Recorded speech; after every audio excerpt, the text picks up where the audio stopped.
Hey guys, welcome to Denny's.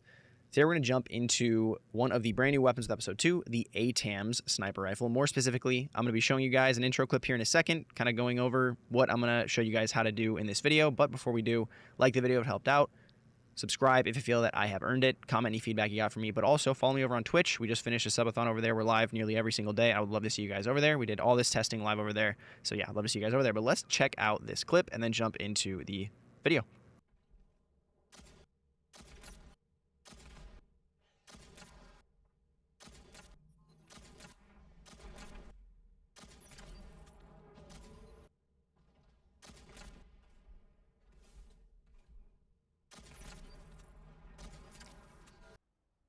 All right, so yeah, the A-TAMS is completely disgusting.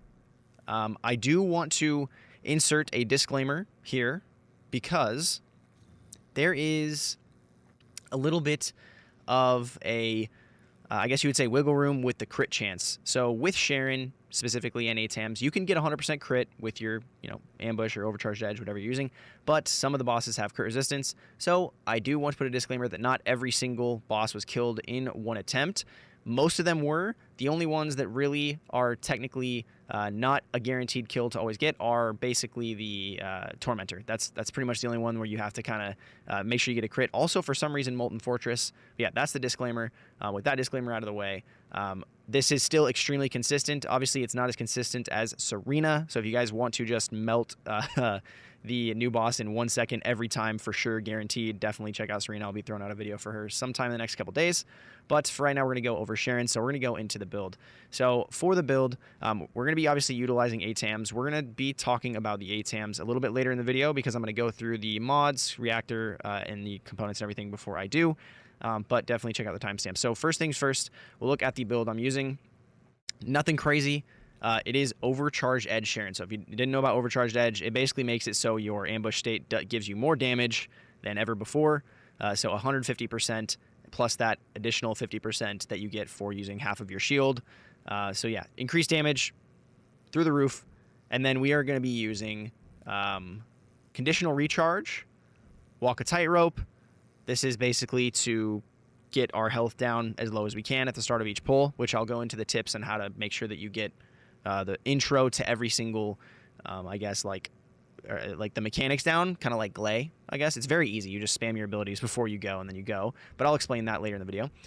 Then you've got shot focus. You've got increased shield, increased HP. Reason we run increased shield is just so we make sure we have a little bit extra shield. You don't really need to be honest, because it only uses 50% of your shield, but I run it just in case. And you don't need focus on tech or fire. I just have it for the cooldown. Obviously, that is not used by Sharon. So again, I want to clarify that is just for the cooldown.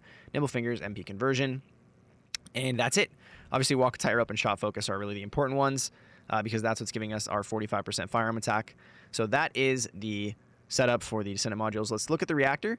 And no shock, the reactor is, it doesn't matter. You can throw on any reactor you want that has cooldown and duration. For example, I have a reactor here. It doesn't have to be electric even, it just has duration and cooldown. That's going to give us even more cooldown and duration, but it doesn't really matter. You don't need it at all. It'll help you if you want to spam your abilities faster in the beginning, but to get prepped, obviously, with walk a tightrope, but you don't need it at all. Now, the components actually matter here. I am using Annihilation. The only reason I'm using Annihilation is for the 4 set. You get up to 26% firearm attack when you have lost all your HP, right? And I try to lose as much HP as I can with conditional recharge. And that's what's kind of getting us that extra up to 26%. It's pretty close. We're not all the way down to 1 HP, obviously, but we do get pretty close to that. Now, I do want to say you can run something like, I can go over to library here real quick and show you guys the veteran set. You can run the veteran marksman set if you want. This will actually be, in my opinion, it could potentially be better. I haven't tested it yet, but because this firearm critical hit rate is here, this might actually help you out. But you're getting 100% crit hit rate, so honestly, I don't think that it's really necessary. But yeah, that is an option. Let's head back over to the build screen really quickly. So that is the components. It doesn't matter at all what you have on your components. Max MP would be preferable with MP recovery out of combat, ideally, because when you're aiming in with the A-TAMS, you actually lose MP. I'll go into that in a second again when I go over the gun. And then you basically take that MP and do more damage. So yeah, that's preferable there, but yeah, it doesn't really matter that much. We'll go into the inversion reinforcement, then we'll jump into the gun itself and kind of elaborate a little bit with it. So the inversion reinforcement is very important. You want to use strike point amplification. On landing a multi-hit with a firearm, you get weak point or strike point amplification, weak point damage plus 3% for 30 seconds. So you get 9% weak point damage for 30 seconds once you hit a multi-hit. That's the best thing we can use aside from toxic focus rounds. There is no real need to run anything else, but I will recommend probably using like the void resistance or whatever you really want to do. Literally doesn't matter what you use. That I found that those two are the only ones that's important. Obviously, toxic attack gives you some extra toxic damage, and specifically Tormentor is weak to toxic. I did try to run chill rounds on Molten Fortress, and it's still, he was two-shotted for some reason. I think it's because he's so gun resistant. But yeah, that is the setup for the inversion reinforcement. Very straightforward there for those two. And then let's talk about A-TAMS. Okay, so A-TAMS, I'm going to briefly go over the unique ability and kind of why it's doing what it's doing. So when aiming, continuously consumes MP to infuse RK and fill the gauge. When firing, deals increased damage based on the charge of the gauge. So when you are basically holding down or aiming down sights, you get a little gauge. Probably show some background footage of that happening. This gauge is going to basically take a very short amount of time to get to 100% if you have it maxed out. If you don't have it maxed out, then it's going to take still a pretty short amount of time, but longer, and you won't get the fastest kills that you can get, but you can still absolutely destroy with it. There's no doubt in my mind. It'll just be like a little bit slower. So yeah, it uses MP to do more damage, right? That's pretty much the moral of the story. That extra damage is 260%. Okay, so while we know that, we are going to dive into the gun itself and the mods that I'm using. So with the gun and the mods, we are going to be prioritizing weak point damage and critical hit damage because the base stats on this gun, we have a 50% base critical hit rate as well as a base weak point that's very high too. So we're running concentration priority, better insight. We are also using better concentration. That's very important for more crit damage.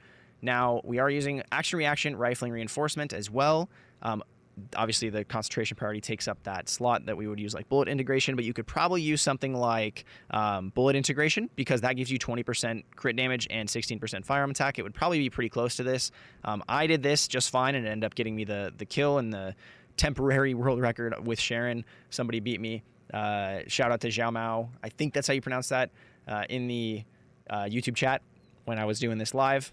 And then, yeah, multi-trigger rifling, multi-piercing trigger, and multi-reload. So let me explain multi-reload real quick. This is pretty much the reason why it's so disgusting. Our multi-hit damage is normally 0.1, but because we have multi-trigger rifling, multi-piercing trigger, and I'll go into some Arche tuning later, we are basically increasing our multi-hit damage substantially.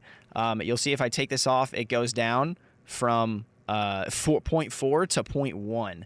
So yeah, that is insane. It scales ridiculously, and this is the main reason why we're able to do what we're able to do and how much damage we're able to do. So yeah, multi-piercing trigger, we obviously want multi-hit chance, multi-hit damage, but we also want multi-triggering rifling. This is multi-hit chance, a giant amount of it, but you lose fire rate. We don't care about fire rate because we're just trying to be a one-shot cannon. This is a very, very important one if you want to lessen the RNG of it. You don't have to run this. I have a second setup that uses toxic gun barrel and toxic enhancement.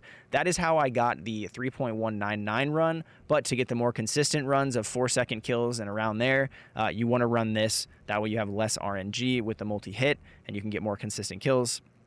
So yeah, that is the multi-hit. That is the weapon in general. All right, future Denny's, bumping in here real quick because I totally forgot to show off the cores and the rolls. So I'm going to do that really quickly.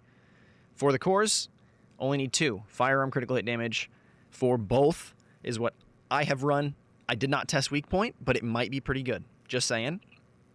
For the rolls themselves, on the gun, firearm attack, bonus firearm attack versus Colossus, firearm critical hit damage, and weak point damage. Arguably, the firearm attack versus Colossus could be changed to critical hit rate or toxic. Those are the two that you could use instead of bonus firearm attack. You could use critical hit rate or toxic. Again, critical hit rate or toxic for the firearm versus Colossus. That's the rules. Easy peasy. Okay, future Denny's. Goodbye. Now let's jump into the Arche tuning, and then after Arche tuning, I will actually go over the like basically the setup on how you are going to be doing this consistently, as consistently as you can. So Arche Tuning, this is a new addition to the build videos that I'm going to make. But yeah, for the weapon, or for Sharon, we're going to be prioritizing all firearm attack, multi-hit chance, multi-hit damage. It's actually not necessary to run some of the stuff I've been running. I've been testing it. So we have some time to gain here by running some of these. So I'm just going to put that on. Okay, so basically what we're doing, we're maximizing weak point damage here. You can get 8% weak point damage there. We're trailing, going down. We're getting firearm attack, but we're getting multi-hit damage. That's 9% right there.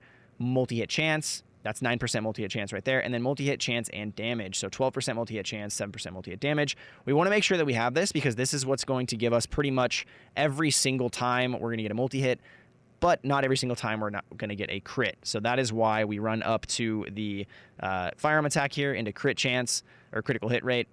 And then we get a little bit there. Not necessary to run these, as I just said. You can if you're having issues, but it's such a small amount that it might not help as much.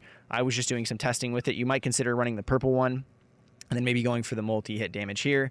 But yeah, the critical hit damage is quite important. Obviously, any amount of critical hit damage we can get, pretty important. And then getting this gold node is also pretty important. So if you max out your Sharon, that's what your arcade tree should look like. I do want to say you don't need to do this. If you guys want to do this, this is just a little bit of a boost. You don't, again, disclaimer, you don't need to max it out. You can literally get away with just getting like 20 points or even 0 points, and you can still accomplish very fast kills, I promise. And then this is just kind of like the extra little bit that we needed. Obviously, the multi-hit damage and everything is kind of stacking on what we already have. But I'm telling you guys, the Arche Tuning tree, it's a very small power increase in this case. The only thing is, obviously, the multi-hit chance is quite nice because you get a little bit of that multi-hit chance that's less RNG. That's the only thing that really matters the most, in my opinion. But yeah, that is the Arche tree. Now let's jump into the mechanics, kind of tips, tricks to do this, and let's set it up in the testing lab. All right, so we're in the testing lab. We're going to spawn a Tormentor really quickly to show you guys how you can practice this if you want to.